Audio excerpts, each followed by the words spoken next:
Welcome everybody to the first session of supported decision making and what kind of support do I want? This is part of a 4-part series that we'll have. So we have a date for the next 3 Tuesday nights at the same time. So if this is of interest to you, I hope you'll be back with us for each session. The Arc of Virginia, I'm Lucy Cantrell. I work at the Arc of Virginia, and we are hosting this series, and we could not do it unless we had our guru presenter, who is Sarah Thompson, who works at the Virginia Department of Behavioral Health and Developmental Services. And I'm probably going to butcher your title because I don't have it right in front of me, Sarah, but she's like the supported decision-making agreement consultant, let's just say guru. So she has been on board with supported decision-making ever since it really kind of came into being in Virginia. And she also has had extensive experience working with people with disabilities and their families. So she knows Virginia well, she knows the system well. So I'm really pleased that she's here and she's going to present. We're going to ask that you hold questions until the end. We'll have time for question and answers.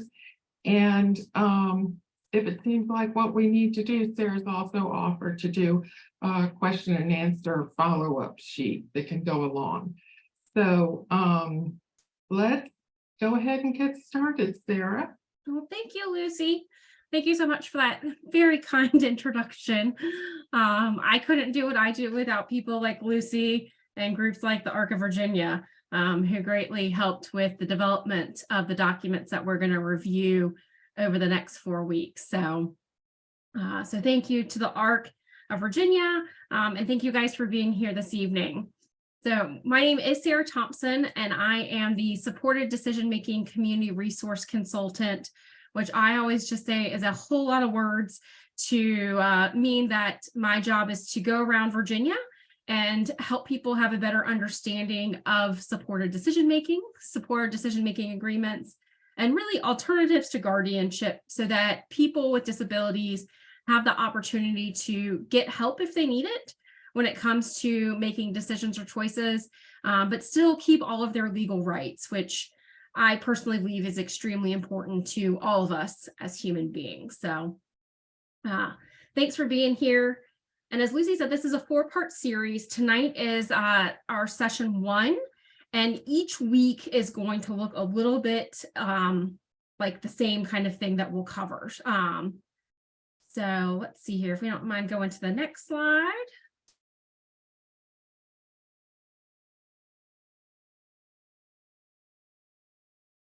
So tonight we're going to cover what is supported decision-making and what are supported decision-making agreements. We're going to meet Sam, and Sam is who you all will meet every week. We are going to see Sam's discovery tools and how he utilized the discovery tools to eventually fill out his supported decision-making agreement. So tonight we're focusing on the first discovery tool, which is the what kind of support do I want? I've put a Word document and a PDF in chat in case you didn't get the email from Lucy this evening and you'd like to use that. I also have a resource page. Lucy will send the PowerPoint out to you guys later on, and that will have links to the resources that we'll talk about. And like you said, we'll also do a Q&A. If you find it helpful, we will do it live, but if it's helpful to have written answers after the fact, I can take all of the questions from the next 4 weeks and document them, write them down, and put down also answers with them that you all can access to if that would be helpful.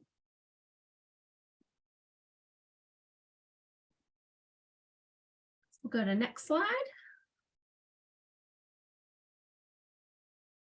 So anybody that's ever heard me talk about supported decision-making will know that I am always saying this, that everyone receives supports with making decisions. It's not just people with disabilities.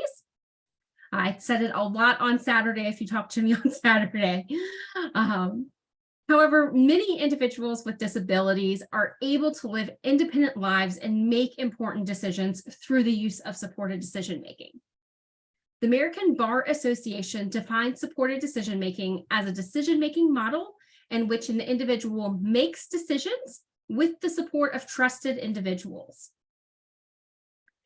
So, something that people might run into sometimes that you might hear, and it might get confusing in Virginia, that I want to give you a heads up on, is you might hear the acronym or see the letters SDM on forms in Virginia. And it's going to be very confusing, and I'm trying to work at the state on this, but SDM on a lot of forms in Virginia means substitute decision maker, which is not the same thing as supported decision making. So I just want to make you aware that you might see those three letters and they mean different things depending on what you are looking at. So if you have more questions about that, we can deep dive in that later, but I do want to make you aware that if you see SDM in Virginia, it might mean two different things. So supported decision-making and supported decision-making agreements allow people with disabilities to maximize their self-determination by making the ultimate decision in the end when it comes to things like supports and services or activities that they do. They're utilizing the people that they trust or even trusted information that they might find online to ensure that they get all of the information in order to make an informed decision. We also say that supported decision-making is a least restrictive alternative to things like guardianship or other types of substitute decision-making, which we say is more restrictive because that means that usually people's rights are taken away during those times or when using those types of decision-making. All right, next slide. So supported decision-making can be done informally, and that's just kind of talking to people that you trust about what your options are and getting an idea of what the options are, what the pros and cons are of each option.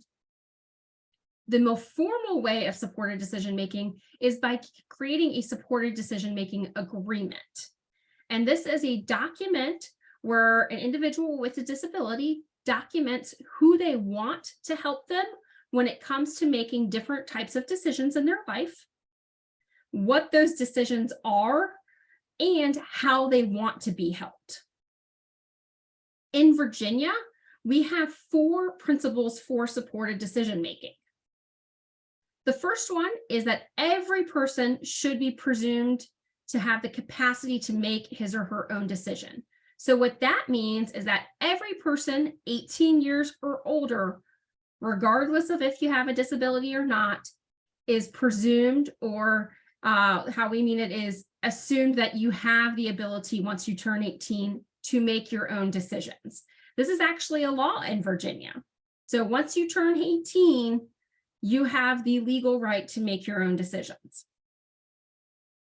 The second principle that we have is that when someone does need help with making decisions, the least restrictive option that meets that person's needs should be tried.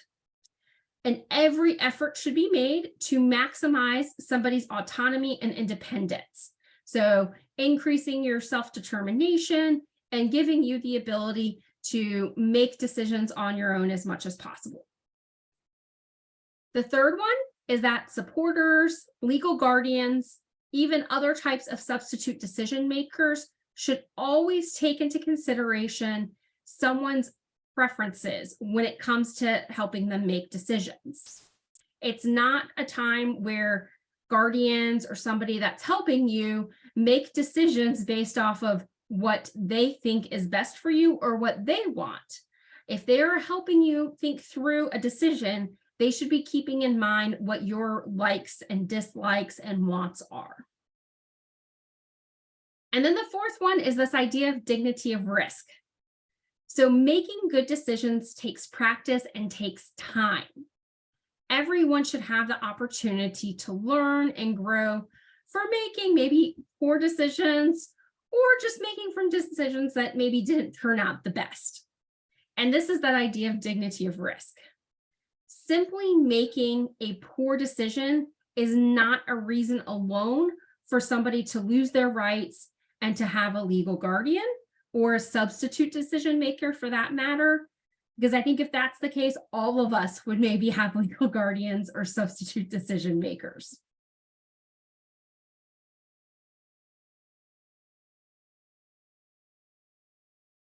So I had somebody ask me one time, well, this is great and all, but what does supported decision-making actually look like?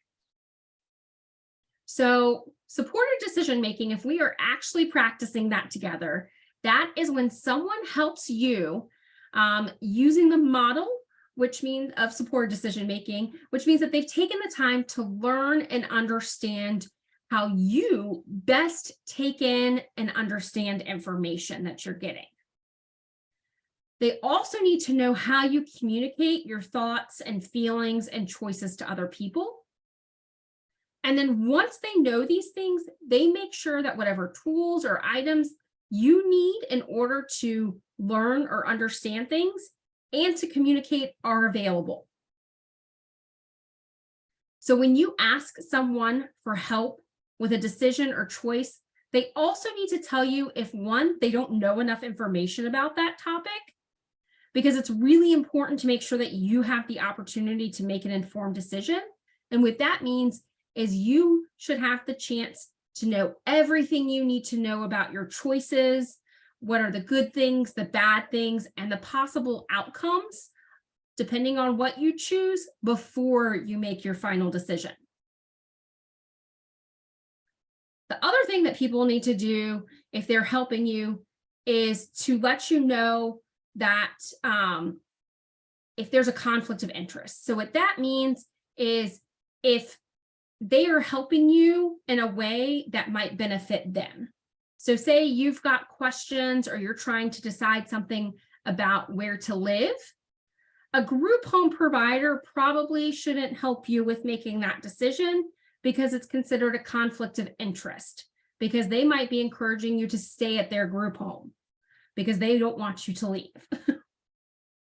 So people that are helping you should always be upfront and let you know, hey, this is a conflict of interest, or I don't really know enough to help you. And if either of those things happen, then ideally they would help you find somebody who can help you with whatever decision you have at that time.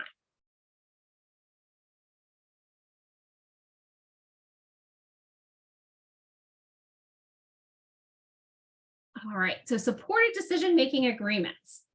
Supported decision-making agreements, like I said, are the formal way of documenting or writing down who you want to help you and what parts of life you want help and how people will help you. What does that look like? Supported decision-making agreements are a great tool for empowerment. And supported decision-making agreements are comprised or made up of at least two people at a minimum. You've got the person making decisions, so we call that the decision maker, and then somebody helping you, which we call a supporter. We also have a third option listed here, which is a facilitator. And the facilitator is not required, but if you would like somebody to be a facilitator, you can have one.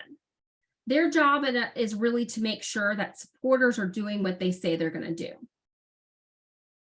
Your supporters and your facilitator are not paid to serve in these roles. They're more agreeing to help you in a natural support kind of way. So they don't get paid. They also can't get in trouble for any decisions that you make based on the advice that they give you. Because remember, part of having, having your rights and making an informed decision and that dignity of risk piece sometimes means that you might get in trouble for making a poor choice, but that's okay. That's all part of learning.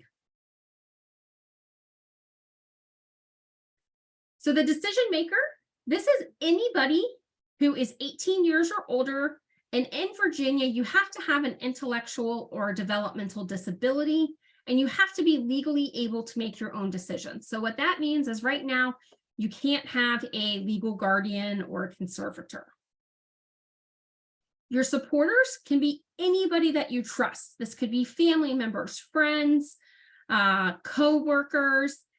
You can even have people that are paid to help you be a supporter, but again, they can't get paid to be the supporter on your supported decision-making agreement, and they can't help you with areas that are considered conflicts of interest. And then your facilitator, this can be anybody else that you trust. Sometimes people might ask a supporter to also be that facilitator, or you might have somebody completely separate to be a facilitator. It's totally up to you.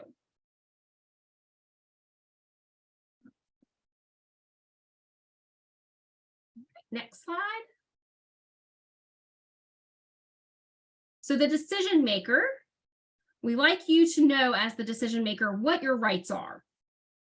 So you have the right to make your own decisions. You have the right to self-determination and to take risks when making decisions about your life. You have the right to select who you want as a supporter and what parts of your life they help you in, and then also what you want that help to look like. How are they going to help you? And you have the right to amend or revoke, which means essentially change or update or even get rid of your supported decision-making agreement at any time. As the decision maker, you want to really think through who you are going to ask to be your supporters and make sure that they agree to be your supporter. Your supporters should be people that you feel comfortable communicating or talking with on a regular basis so that they know what's going on in your life and how they can help you best.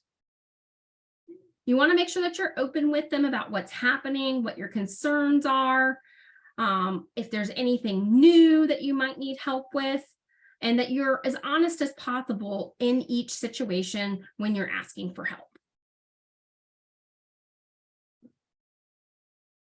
Then we've got the supporter. So again, the supporter is the person who is helping the decision maker. And you can have one supporter or you can have lots of supporters. Personally, for me, I would like to have more supporters than one because there are different things in my life that I need help with. And I'm usually trying to figure out who do I know who is knowledgeable or has the information I need for that particular decision. So I'm going to pick my supporters based off of the types of things I need help with. And we'll look more into that on week 3 when we look at trying to figure out who possible supporters could be. But as a supporter, you are agreeing to be available to the decision maker when they need you. You are needing to fully understand that you do not make decisions for the decision maker, and you can't get in trouble for the advice that you give.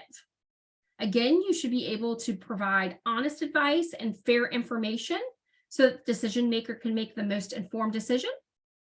You should understand the idea of dignity of risk when giving advice and when the decision maker makes the final decisions, and not try to do things because you feel like it might not be safe. Again, you shouldn't offer advice or help if it's not asked for. And don't provide advice about things that could be a conflict of interest or that you don't know anything about. You always want to take into consideration the decision maker's feelings and needs and things that they like when you're talking about the different options and for a particular decision. Very importantly, you want to respect somebody's privacy because the decision maker is likely going to be sharing some personal information with you. So you don't want to just go around and say, hey, guess what John told me tonight? They're trusting you. So you want to hold that information to yourself or to the group that John has said it's okay to talk to. And then when asked, supporters should help with either planning or getting some supports and services in place if needed so that the decision maker can live safely and successfully in their community without having to look at things like legal guardianship or other substitute decision-making options. And then we have the facilitator. So again, the facilitator is optional. They have the same kind of role as a supporter if you want them to, as far as providing assistance with making decisions on certain areas. But beyond that, they should also be helping to schedule meetings with supporters if you want them to, help the decision maker with providing advice and talking through certain situations. If maybe you have a conflict or a difficult topic with a supporter, they should be monitoring the supporters to make sure that they are providing the support they say they will in the agreement. And then also monitoring for cases of abuse, exploitation, manipulation, neglect, or undue influence. And we do have a whole statement on the supported decision-making agreement regarding concerns about abuse and exploitation that we do ask the facilitator and any supporter read and agree to.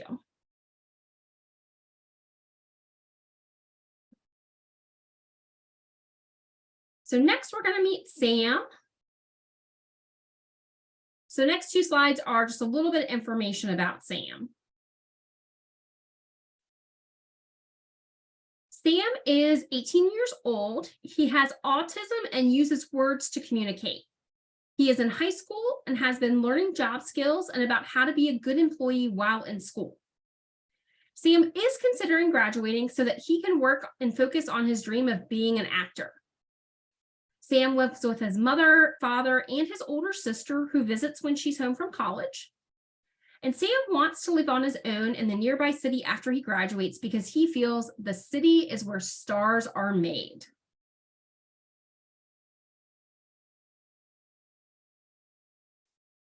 Sam's parents are nervous about Sam living on his own and making his own decisions because they worry he will be taken advantage of by others.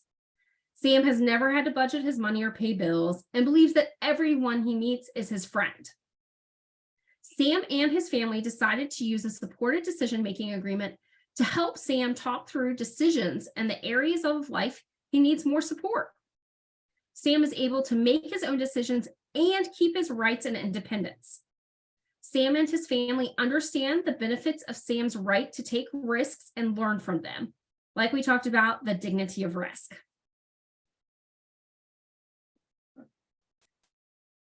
So the first, what we call discovery tools that we're going to talk about for this week is going to be the what kind of support do I want tool. So one thing that I like to point out to everybody is that support or help can look different for everyone. And it might look different based off of what the choice or the decision is or the kind of activity you're looking at. So this discovery tool helps us with thinking about what are some different ways that we like to get help? And also for that matter, what are some ways we definitely don't like to get help?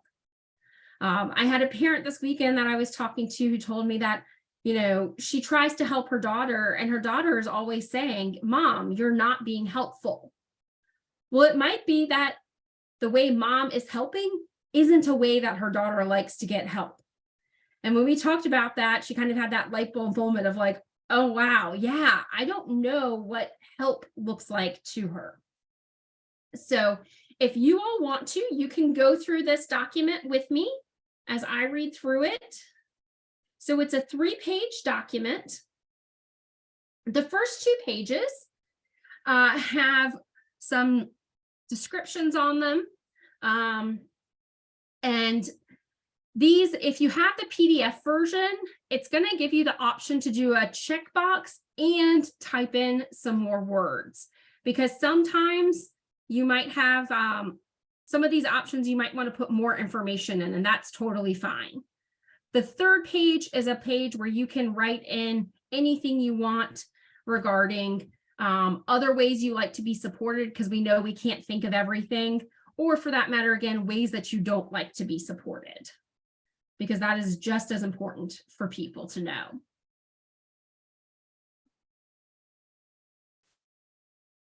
So I'll go through Sam's, and you guys, if you want to, if you feel comfortable, go through filling it out as we talk through Sam's. So for Sam, he says that having help filling out or writing on forms, such as his supporting decision-making agreement, would be helpful. But for him specifically, he wants help with reading the forms, and then he will fill it out on his own. Another type of support you might have is to have information written or spoken in simple words, also known as plain language. or to have information provided in pictures. Sam didn't need or isn't interested in either of those types of help, but sometimes people do like that. I can tell you, for certain forms that you have to fill out, like your taxes, since we're at tax time, I would like that in simple language for me, or plain language, because there's a lot in there that I don't always understand what they're asking for. Next, Sam says that he does like to talk to his supporters to know what his choices are. So when he has a specific situation where he has to make a decision or make a choice, he wants to talk to people that he trusts to make sure he understands what all of his options are. He also likes to research to learn more about his choices, and this says either on your own or with the help of supporters. Now, for Sam specifically, he wants help with figuring out where to start researching. So either helping him figure out a certain book to look at or a certain website to go to. And once he has that down, then he can take it from there and he knows how to find the information. He also likes to talk to experts or people that know a lot about the choices that he has when he's thinking through his options and choices. And he likes to talk to his supporters to get advice in general.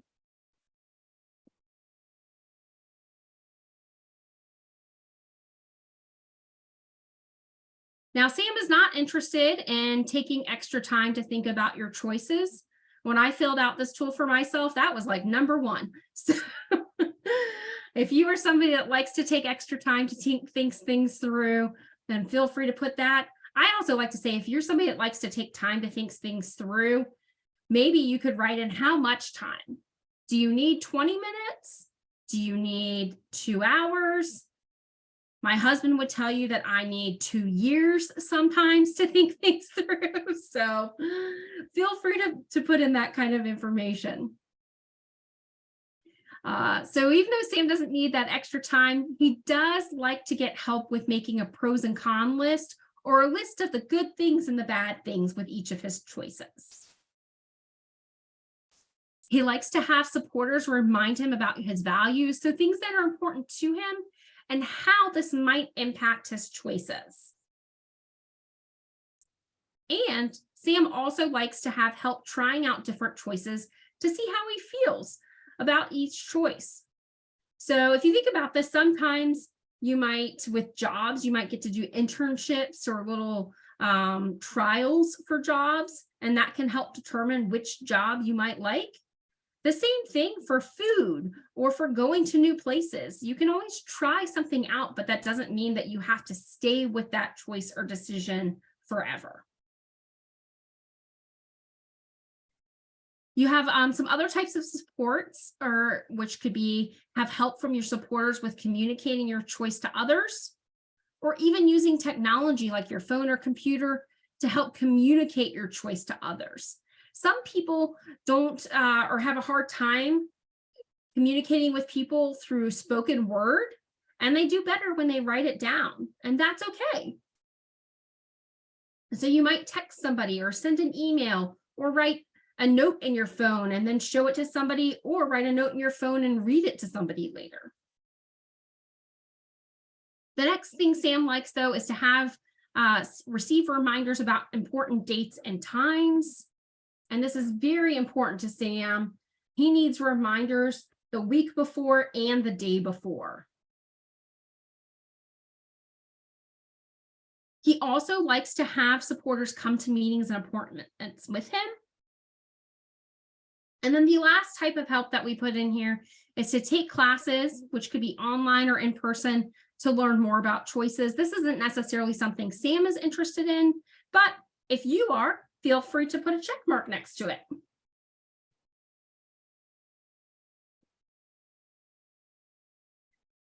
And then on the third page, like I said, we give the opportunity for you to write in, are there more ways that you like to be helped, or things that people do that you don't like when they're trying to help you? So for Sam, he wants people to tell him if something is going to change as soon as possible. He does not like last minute changes. So as soon as you know something's going to have to be changed in his schedule or a change of plans, please tell him right away. And things that are not helpful for him are to tell him that something is not possible. He does not like hearing no, or you can't do that. Especially things when he's thinking about his career, like he wants to be that actor. So if somebody were to come in and tell Sam, you can't do that, that's not possible for you to be an actor and live in the city on your own, that is not helpful for him. He wants to know why and what can I do to achieve those goals. So that is it for that discovery tool. Our next session is next week, and we are going to be looking at the When Do I Want Support discovery tool, which we will send out to you all just so you can have it in advance. That's going to be next Tuesday at 6:30, just like this week. And then otherwise, I just want to say thank you all for being here. I'm going to show you guys some resources that might be helpful, but again, you'll have the links in the PowerPoint. And then we'll do questions. I think resources are on the next slide. There we go. Awesome. Thank you. So the first one, this is the link to the supported decision-making page on the DBHDS website. So this has all of the supported decision-making documents in it. It also has training videos. It has other PowerPoints. We do have some question and answer documents. I'm always trying to update it as I can. So that's got a lot of information specific to Virginia. Then the Disability Law Center of Virginia has a great website as well. Their information talks about different choices, decision-making choices. They also have information on how to do a do-it-yourself power of attorney and a do-it-yourself advanced medical directive, and information about like you're turning 18, now what? Things to think about. PT has a transition university for people interested in learning more about what does transitioning into adulthood mean. The supported decision-making website, that is the National Resource Center for Supported Decision-Making. That's a way it's more of a research website, I would say, where you can kind of go and see what other states are doing when it comes to supported decision-making.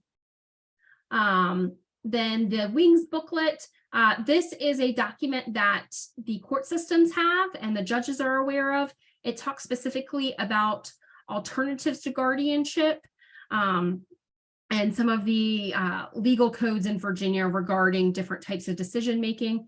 And it's not on here, but on my updated slides that you guys will get, it's also the link to the ARC of Virginia's supported decision-making page, where they also have a whole host of other documents and resources related to decision-making options, in addition to supported decision-making. So that's my information. You all are more than welcome to always call me or email me if you've got specific questions. If you want help going through any of the discovery tools or the agreement itself, I am always happy to meet with families or individuals to kind of help process and think through how to answer the documents and fill them out. But that's it. I will open it up to discussions now. I know this week, the first week's always a quick week for us. The next 3 weeks we do take a little bit more time on those weeks, just because the discovery tools are a little longer. So now, wonderful time. You can ask any questions you want to Sarah. And Sarah, thank you for that great presentation and those wonderful resources. And I will be better next week. Sarah is extremely organized. Like 2 weeks ago, she sent me all the slides and the worksheets, but when did I start really getting into it? Later